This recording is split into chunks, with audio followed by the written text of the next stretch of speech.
What's up, y'all? I'm your host with the most, so have a toast, Leader Johnson. We are here at Follow the Sports.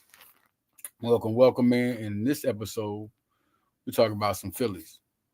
I ain't really got on that subject. Be touching on it more each week. Each month at least. A couple of times a month, man. Follow the Sports is about to come out more things to detail, more things to talk about. Let's talk about the Phillies. Let's talk about these 85 and 60 Phillies. 25 games over 500, that's season high. Look, I knew they was getting into their mode. That was my thing. They was getting into their mode. I just knew that was coming. I heard it. It's like every year. And what's better this year is that they're not so over. It's a lot of expectation last year because they were 100 games won. It was best record the whole year in baseball.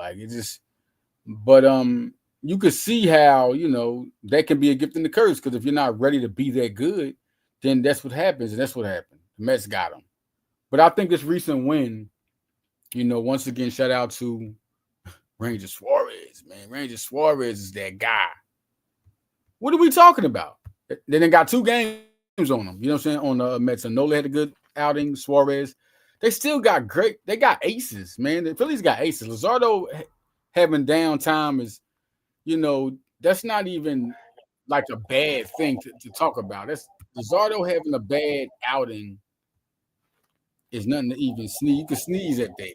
You can sneeze at Luzardo having a bad outing. Sneeze at that. Because he's a guy that can strike you out. He's a guy that has ace stuff. They still got Luzardo, Nola, and they still got Suarez. And then you look at it, you got Walker. Walker's having a solid season. He's back to the Walker that year when he was the best pitcher stat-wise with the Phillies when he got acquired.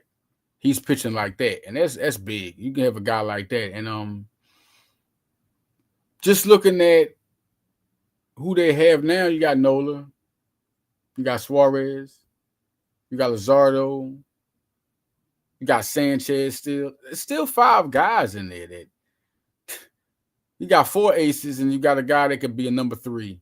No question. Walker's pitching like a number 3. You can say what you want to say, 4.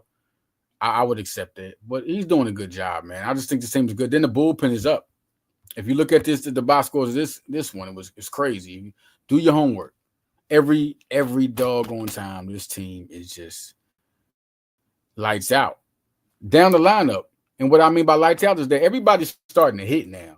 And one thing about the Phillies is that everybody don't have to hit 300 because they're good hitters. The 1 through 5 hitters you want to talk about would be Trey Turner, would be Kyle Schwarber, would be Bryce Harper, Realmuto, and Baum. Those 5 guys, you're looking at them all the time. Then they're going to have their rotation, but those guys will keep you in it. You have to really mess with those guys. But then you got Casty. I didn't mention him because that's the next guy. Sometimes he has his ups, but you really got 6. It's just sometimes he's on and off. But these 6 guys are going to be consistent. Now you come to who's starting to hit right now. Stott, Marsh, and Bader. These are the guys. You just traded for Bader, and Bader's hitting 333 right now. He's having a hell of a listen, Harrison Bader is hitting 333, 398 on-base percentage, 533 slugging percentage with 4 home runs and 13 RBIs since he's been hit. As a Philly, he is a game changer. I didn't even expect. I knew he was a good fielder, but I didn't expect him to hit like this. Is crazy. And you know why he's hitting like that? Because of the hitters in Philly. He's like, dang, they so worried about everybody else, and this other guy's hitting. You don't have to be the main guy, so that takes a lot of pressure off you. He's been doing great as a fielder. He's been playing like an all-star. He's been the best all-around player on the Phillies since his acquisition. Bryce Harper hitting 263.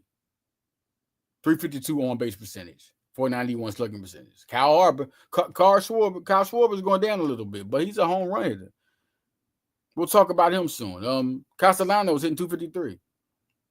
Sosa in 274. I mean, guys like Russell Wilson can hit those home runs. They can stand back and you won't know it. He has a little power, and you forget about it because he's hitting at 200. And he'll hit a home run on you. Otto Kemp, batting average went down, but he did a home run last night. Like, It's because of the hitters they have. So everybody's getting in playoff form. You're looking at the bullpen. Before we start getting to the point, everybody 12 strikeouts for Suarez. Before we start pointing out one person, I'm just trying to go down the line of just how good this team is, from a standpoint in the beginning. 12 strikeouts. He had 3 walks, okay, whatever. 1 hit, 6 innings. This is Suarez. He has a 2.77 ERA. David Robinson has been lights out. He had 2.84 ERA, 2.84 ERA, excuse me, 2.84 ERA. Tanner Banks, he's been good, 3.32 ERA. Lazard at 4.76. It doesn't. He's pitching solid though. He's just had a couple of bad outings, but he's another arm that can get in there. You give during a rest. You can give people rest. You can give Strom a rest. You can give Kekering a rest. Those are your real go-to guys, Strom, Kekering. We're not even talking about them. And Robinson has become the other guy. And Tanner Banks is another guy you can throw in there. Then you throw the Lazard to give people rest. I mean, it's really a good bullpen. And it's a good bullpen because of Duran. Duran being there really makes it a good bullpen. Then you got Strom, Kekering doing what they do all year. They ain't got to worry about being those guys to close the inning out or close the game. Duran coming in it's a wrap. Duran coming in and do work. He come in and do work. 50 home runs. 50 home runs for my guy. Listen, man. We're going to start this. 50. 123 RBIs. Give that man the MVP because he's just been a real monster this year. You talk about 240, you can talk all you want. There's nobody more dangerous in baseball. I don't care who's hitting higher. There's nobody more dangerous in baseball. Kyle Schwarber. Talk about the history of this. 58 home runs was the most of a 50 home run person in Philadelphia. Most home runs in Philly history was 58 in 2006. My guy, Ryan Howard. Such a great year. He's one of my favorites. Him and John Kruk, man. It's crazy they first baseman, right? But Kyle Schwarber's number 50 is number 2. 2025. In 2008, also 48 by Ryan Howard. And Mike Schmidt had 48 in 1980. Man, 48 in 1980 is super because it wasn't guys like this. A lot of more guys are hitting home runs now. It wasn't a guy like Schmidt. Schmidt was different. It's like when they talk about Michael Jordan. In his time, Michael Jordan is no guy. He was the first of his type of athlete. So in basketball, so it was different. He was an evolved guy. But yeah, looking at this squad here, it's crazy because you're looking at Kyle Schwarber, and it's to me, it's no question he should be the National League MVP. But you're looking at a lot of things going on, and you're looking at where the Phillies are at. Philly have about 17 games left, and this matters. This matters. 7 games, the magic numbers. They need 7. They need to win 14 games. 14 wins will get them the first round bye. I say they're first because that's kind of huge there. 14 wins will get them the first round bye. 9 more wins to get them the National League East to win.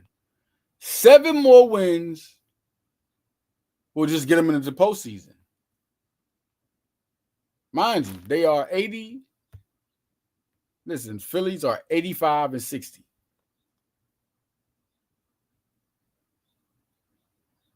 That is 145 games, ladies and gentlemen. That is 17 games. There's 162 games in the season, 17 games left. So Philly will have to win 14 of these 17 to complete this.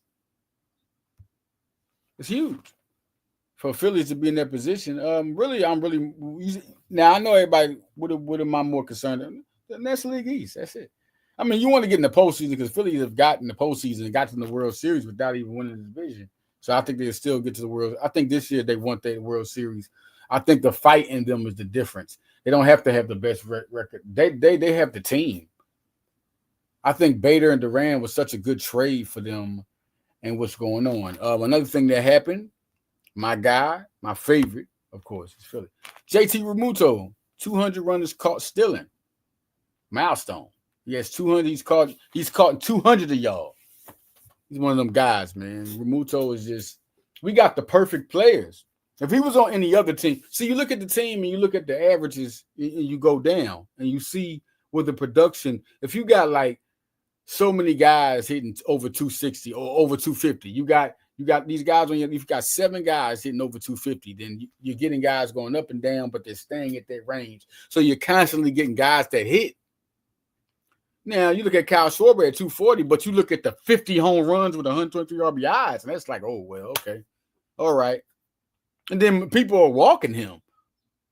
People are scared to pitch him, so they're walking him, or they're doing it intentionally. This is Kyle Schwarber we're talking about. National League MVP to me. No question. National League MVP. Y'all crazy. Y'all robbed him.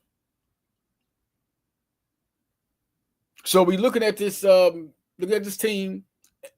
Well, I'm telling y'all why they're so good is because everybody don't have to hit 300. That'll be an unhittable. That's crazy. And you got teams that's like that and still didn't win because they didn't hit at the right time. But these guys consistently have been hitting.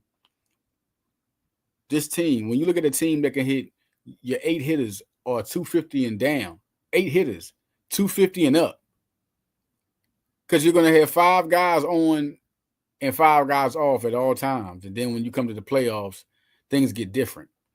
That's what the Phillies, anyway. This is how they do it. As long as guys are hitting like that, you know that machine is still there. All right, now we're coming to, listen, Phillies, you got to start paying attention to the prospects. I really believe in this farm system. Top 20 guys you want to think about. We want to talk about the top 30. That's Andrew Painter, number 1. Aidan Miller, number 2. Justin Crawford, number 3. Gage Wood, the draft pick, number 4 out of Arkansas. Aaron Escobar, number 5. Dante Nori, number 6. Cade Albemuller, number 7. Pitcher they drafted this year. Moises Kache. If I'm saying that wrong, this guy's he's been a beast for a minute. I can't wait till he gets off the injury. He had the injury and he's been out. So he'll be back next season. Gabriel Rincon Jr. been on fire. Number 9. Kache was number 8. Number 10, Matthew Fisher. He was drafted also by the Phillies. John Cabrera, been doing good. Number 11, Griffin Buckholder. Number 12, Carson DeMartini. Number 13, Devin Sartiban. Number 14, he reminds me of Shane Victorino. A lot of people said it, and I see why. Keaton Anthony, number 15, been on fire. AAA, another guy in AAA. We're going to talk about AAA real quick because we're going to come to that. Wu Ha Pan. Hui Pan is now in a AA also. That's something we need to talk about. He's a number 16 prospect. Brian Rincon, number 17. Sean Youngerman, draft pick, number 18. TJ Walton, number 19. Alex McFarland, number 20. Number 21, John Spikerman. Caleb Ricketts, number 22. Caden Hediger, he's number 23. He's a guy that's moved up also. Everson Castellano, number 24. Mavis Graves, number 25. Roman Marquez, number 26. Alirio Ferribus, number 27. These are guys been doing good. So excuse me for the bad name. Dylan Campbell is an interesting prospect, number 28. Cody Boker, that's another draft pick, number 29. And Michael Mercado, number 30. Listen, Mercado, ever since he did the no-hitter, he ain't been doing nothing, man. It's crazy. Looking at this team, it's pretty impressive. It's a solid farm system, but the big part is the top 3 guys. Let's get into that. The top 3 guys have been up to advertise. Let's start with this one first. Roman Marquez. This is a pitcher, and he's been moving up on Clearwater. Florida State League Pitcher of the Week last week. 7 strikeouts, 5 innings pitched. I mean, just be on the lookout for him. But one of the guys I really want to talk about, Aidan Miller. He just moved up to the AAA, y'all. Now, a couple of weeks, listen, he's been killing in Redden. 522 1 week, 522. He was the Eastern League Player of the Week. 522 average, man. That's crazy. That's stupid. 621 on base percentage? That's crazy.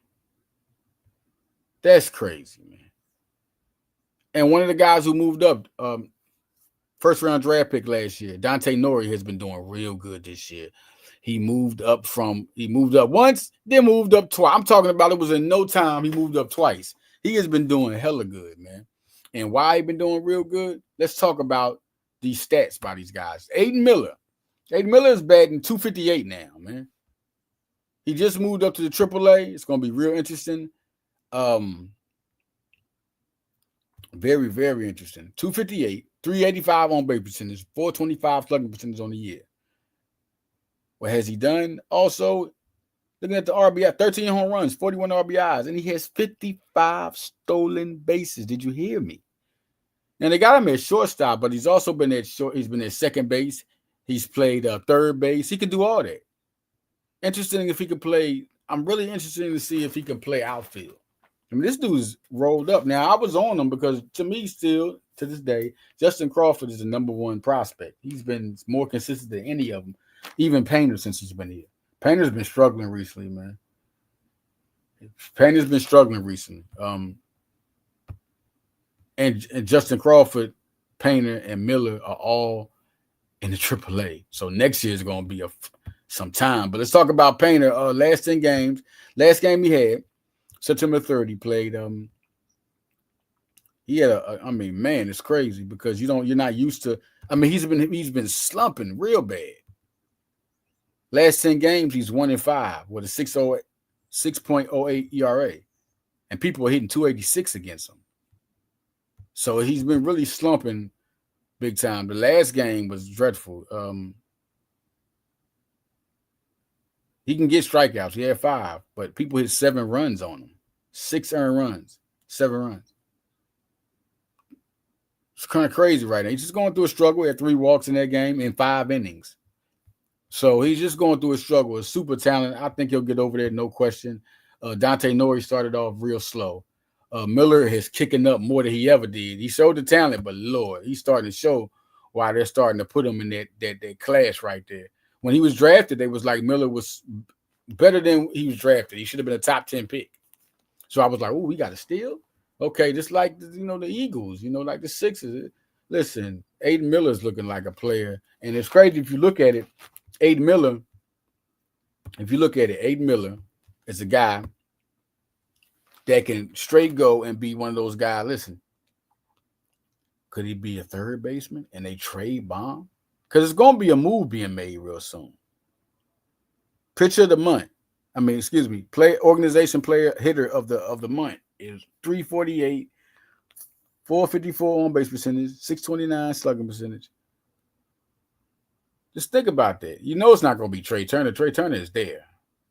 So you got to look at first base, second base. They all up for grabs. And Bryson Stott, if he is this man, if Bryson Stott put it together, he's an all-star player. The guy has a great glove. Now you're looking at this. You see how good he is when he starts hitting. Look at how great this team is when they start. When Stott and Marsh start hitting, they are a totally different team because they already are good fielders. That's not the question. And they are good. They can steal base. So when they start hitting, this team is totally a different monster.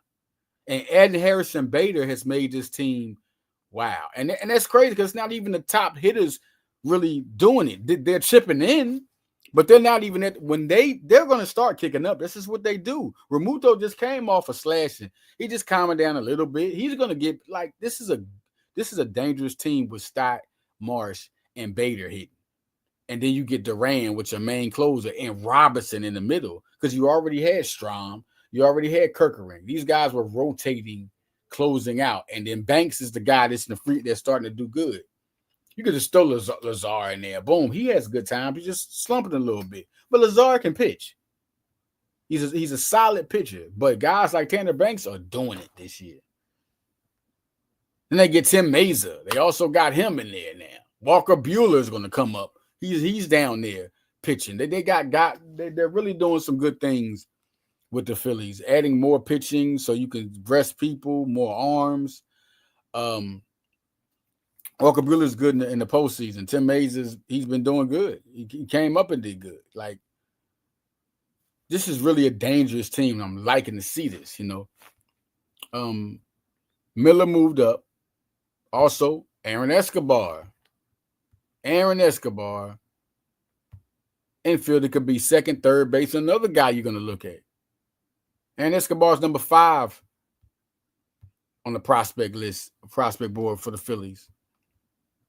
He moves into Reading. When you go into Reading, Reading has always been good. You know, they're always been, him and Dante Nori both moved up. So they both are going to be there. These guys are starting to, these are the guys you could tell they got a lot of confidence in. Uha Pond is in the AA. Looking at the stats of Aidan Escobar, playing second base, and see if he does that when he gets there. Hitting 273.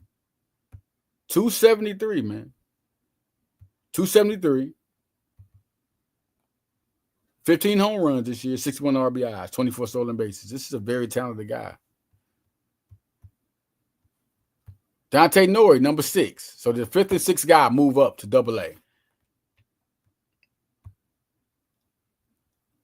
We're looking at this year, 263 for Dante Nori, 364 on base percentage, 373 slugging percentage. Look, when you're 350 or up on base and slugging percentage, you know, from solid to great, that's where you're at when you're looking at it, you know. That's a good range to look at. Also, he has 4 home runs, 51 stolen bases, man, 47 RBIs, 124 hits. Dante Nori's been good. They're putting him in outfield. He was in the infield.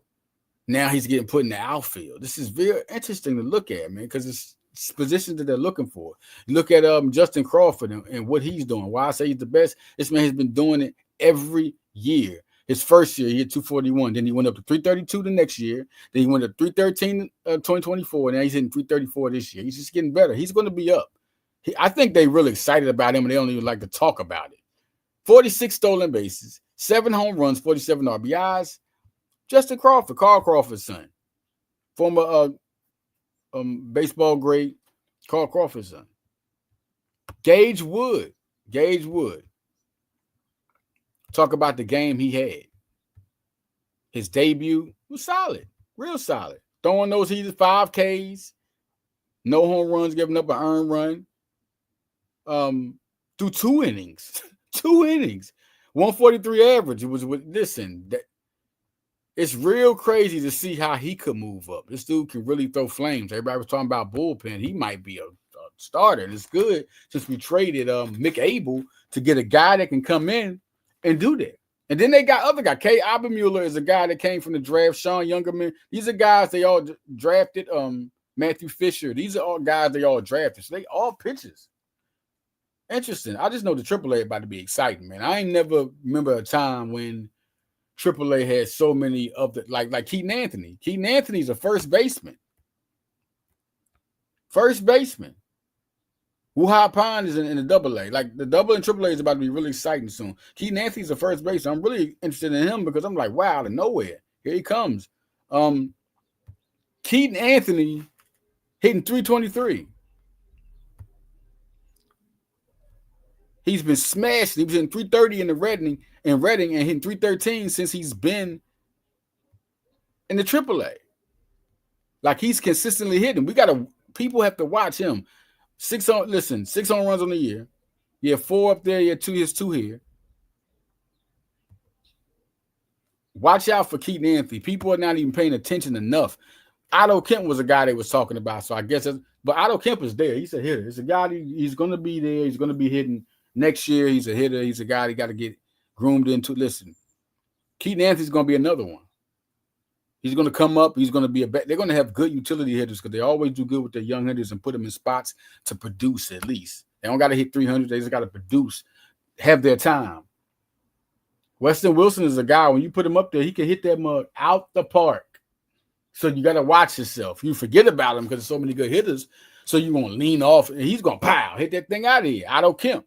Got one last week. This is crazy. Griffin McGarry is another guy I want to talk about.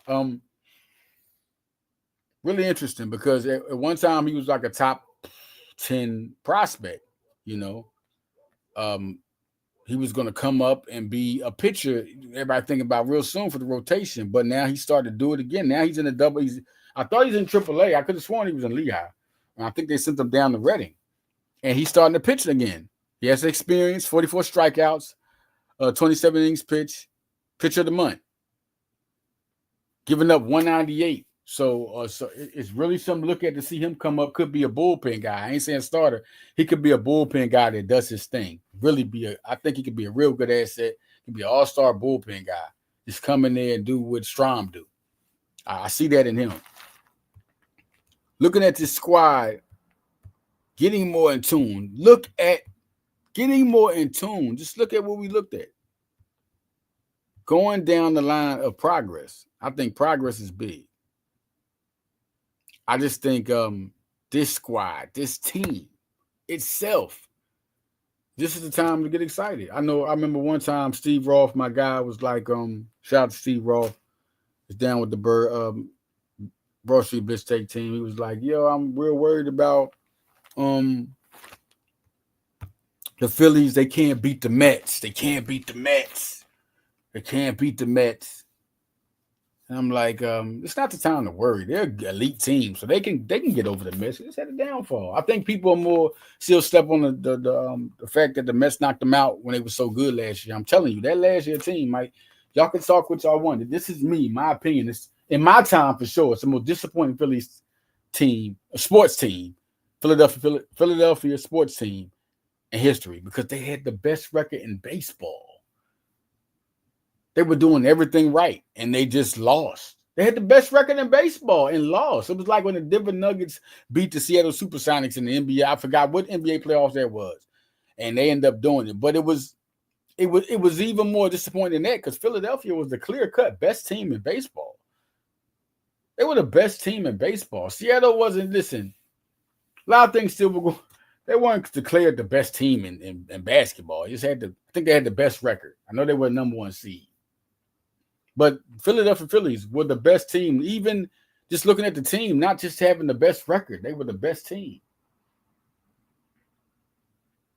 So now we look at this team, and I think this team is more hungry to get it. It's like the 2022 team that lost. Philadelphia Eagles lost, and they broke the record. I think they had like 75 sacks. Broke the record. And then after that happened, here comes 2020. They lost the Super Bowl, right? And then the next year, 2023 was bad. So 2024 was destined to happen. Eagles were headed toward that. The Phillies are not going to wait for another year. They're ready to do it now. They saw how the Eagles won, and they're amped up off that. They're amped up off the success of Philadelphia. And yeah, that's it, man. So listen, man, thank y'all for tuning in. About to tune out, man. If y'all want to replay, look at that, man. I talked about the Phillies, talked about Carl Schwarber hitting 50 home runs. I talked about no doubt about the Phillies and the prospects, man. So tune in, man. Listen, follow me on Instagram, follow me on Facebook, follow me on Twitter.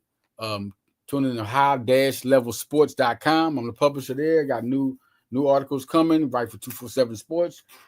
Man, I listen, we got the Who's Flying in the Flyer coming up. Tomorrow is the Broad Street Blitz Take Leader Edition with my guy, Cool Cat Connors, man. A lot of guys out here think of a lot. Shout out to his family. Shout out to the Birds on Broad Street. We're going to get down, man. We're talking about the Chiefs. And they beat the Cowboys. I mean, listen, Cool Cat, I know he's going to be hyped because he's been hyped about this game. We all been hyped, man. And so we got it done. I'm not going to tell you no Eagle news now. Just tune in. We're going to have everything, man. We're going to talk everything. Darius Smith is here. Tank Bisbee is here. It's a big time, man. Let's do it. So tune into y'all, man. Thanks for tuning in to Follow the Sportsman. Until next time, peace.